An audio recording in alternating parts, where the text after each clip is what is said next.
Hey, hello and what's up guys? It's Mr. Triple Amini and welcome back our latest in video.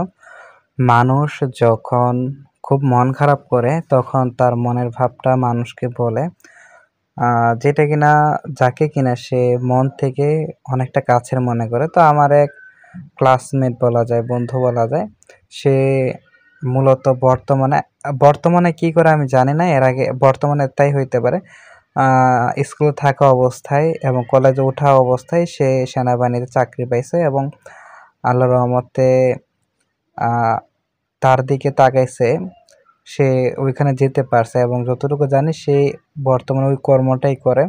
তো মাঝে মাঝে তার পোস্টগুলো দেখি এবং দেখে এটাই বুঝতে পারি যে হয়তোবা তার কোনো শারীরিক বা কোনো একটা সমস্যা আছে, কিন্তু ইদানিং তার কিছু কিছু পোস্ট দেখে নিজেরও খারাপ লাগে।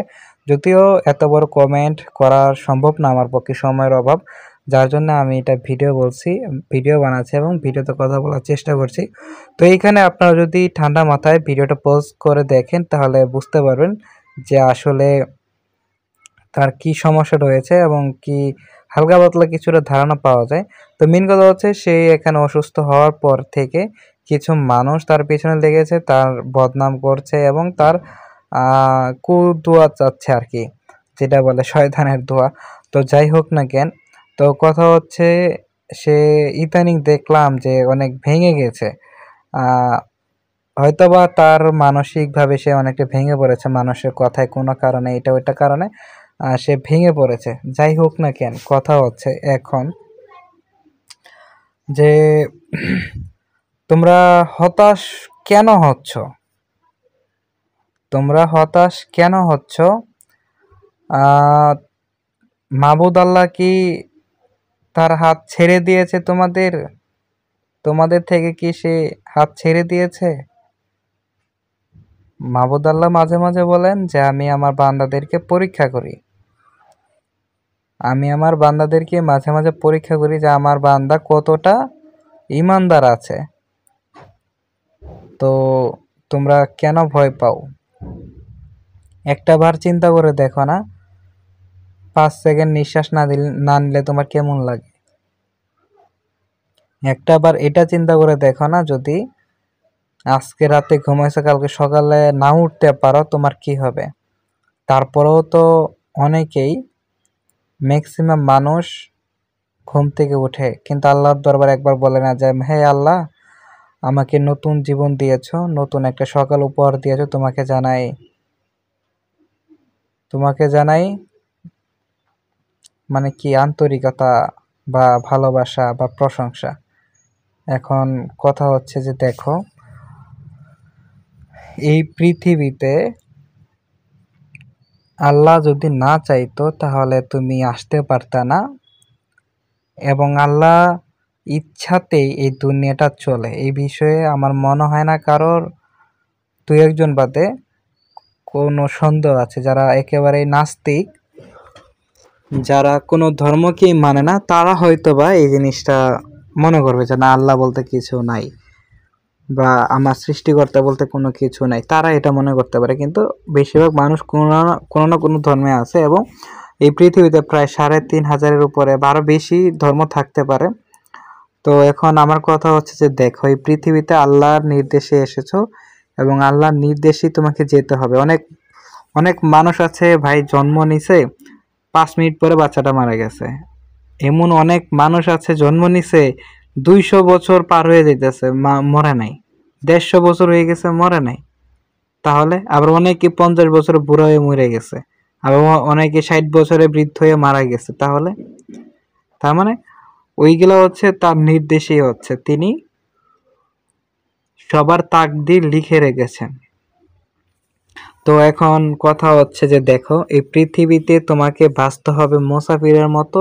মুসাফির মানে হচ্ছে ভ্রমণকারী, যে আল্লাহর পথে বা আল্লাহর নির্দেশে, আল্লাহর জন্য এক জায়গা থেকে অন্য জায়গাতে ভ্রমণ করে, ইসলাম প্রচার করে, ধর্ম প্রচার করে।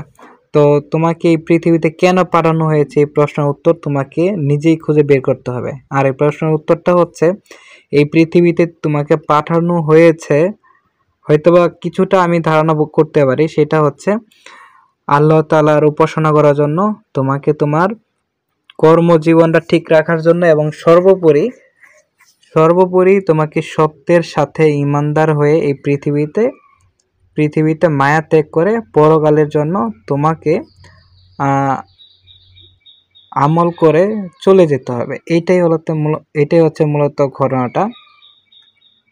তাই তোমাকে এখানে শান্তির জায়গা হিসাবে পাঠানো হয় নাই, এখানে তোমাকে পরিশ্রম করার জন্য পাঠানো হয়েছে। পরিশ্রম করবা, কর্ম করবা, এবং সেই কর্মফল তোমাকে ভোগ করতে হবে, এবং সেই ফল হিসেবে তোমাকে জান্নাত বা জাহান্নাম, যেখানে তুমি যেই রকম কর্মফল করবা সেই রকম হিসেবেই তুমি ফল পাবা। তো এখন কথা হচ্ছে যে দেখো, আজকের দিনে মা সন্তানের সাথে রাগারাগি করে, সন্তানকে ছেড়ে দেয়, বাবার সাথে সন্তানের ঝগড়া ঝামেলা হয়। খবরে দেখলাম ছেলের বউকে শ্বশুরে বিয়ে করে ফেলছে, বাপ পরকীয়া করছে, ছেলে বাবার নামে মামলা দিছে তার বউকে 18+ ওয়ার্কের জন্য। তো এখন কথা হচ্ছে যে দেখো তাহলে লাভটা কি হলো? তোমার ঘরের মানুষটাই তোমার সাথে বেইমানি করে, কিন্তু মাবুদ আল্লাহ তো বেইমানি করবে না। সে কিন্তু আগেই বলে দিয়েছে, যদি সত্যের সাথে থাকো তাহলে সত্য তোমার সাথে থাকবে। সত্যের সাথে যদি থাকো সত্য তোমার সাথে থাকবে। এই পৃথিবীতে কেউ না কেউ তোমার সাথে বেইমানি করবেই এবং করতে পারে, কিন্তু আল্লাহ তোমার সাথে বেইমানি করবে না। যদি তুমি কাউকে মন থেকে ভালোবাসতে চাও এবং তার ফিডব্যাক পেতে চাও, তবে আমি তোমাকে বলবো সেই মাবুদ আল্লাহকে ভালোবাসো, কারণ তাকে ডাক দিলে নাকি 70 বার তিনি সাড়া দেয়। তাহলে বুঝতেই পারতেছো, তার সাথে যদি তোমার একটা ভালো রিলেশন থাকে তাহলে তোমার জীবনে কোনো কিছুই কমতি থাকবে না। যদি কখনো বিপদে পড়ো, মন থেকে আল্লাহকে ডাকো, দেখবা তোমাকে অদৃশ্য কোনো একটা শক্তি তোমাকে সেই বিপদ থেকে বের করে দিয়েছে। ছোট ছোট বিপদ এবং ছোট ছোট সংকেতকে তুমি কাজে লাগাও, অবহেলা করো না। অবহেলা পতনের মূল।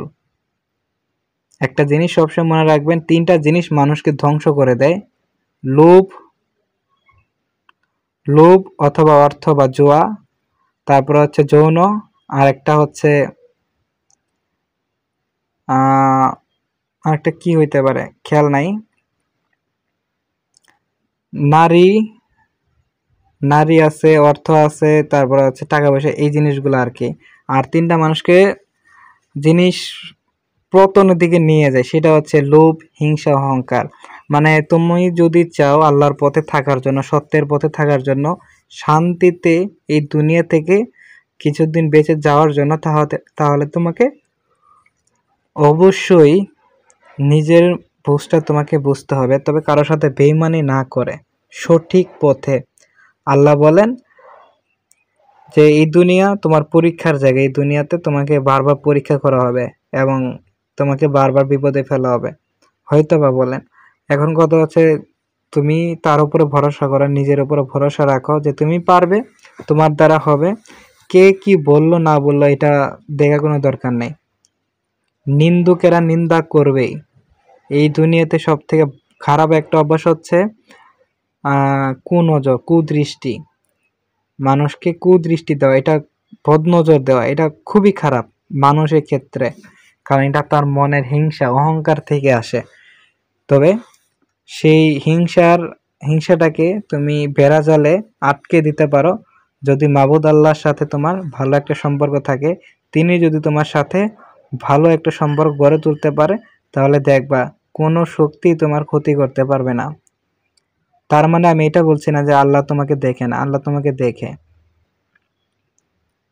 আল্লাহ তোমাকে দেখে বলেই তুমি এখনো বেঁচে আছো। অতএব কথা হচ্ছে ভরসা রাখো, চিন্তা করো না, চিন্তা মুক্ত থাকার চেষ্টা করো, প্রত্যেকটা কাজ নিজের সর্বোচ্চ দিয়ে চেষ্টা করো, ততক্ষণ পর্যন্ত সফল হওয়ার জন্য চেষ্টা করো যতক্ষণ না পর্যন্ত তুমি পারতেছ।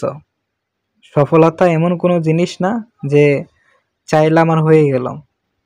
শান্তির ঘুম ত্যাগ করো যতক্ষণ না পর্যন্ত তুমি তোমার লক্ষ্যে পৌঁছাচ্ছ। অতএব তোমাকে ভাবতে হবে এই পৃথিবীটাই তোমার সুখের জায়গা না, এটা পরীক্ষার জায়গা। এখানে তোমাকে কর্ম করতে হবে, তোমার কর্ম ফলের উপরেই নির্ভর করছে তুমি জান্নাতে যাবা নাকি জাহান্নামে যাবা। এটা সম্পূর্ণ তোমার কর্মের উপরে। তুমি লোকজনকে দেখাচ্ছ তুমি অনেক ভালো কাজ করে, কিন্তু গোপনে তুমি জুয়া খেলো, নারীর সাথে অবৈধ লিপ্ত হচ্ছ, মানুষকে হিংসা করো, মানুষের সাথে ভালো সম্পর্ক রাখো না, এটা হচ্ছে তোমার গোপন পাপ। এই পাপগুলো তোমাকে তিলে তিলে ধ্বংস করে দেবে।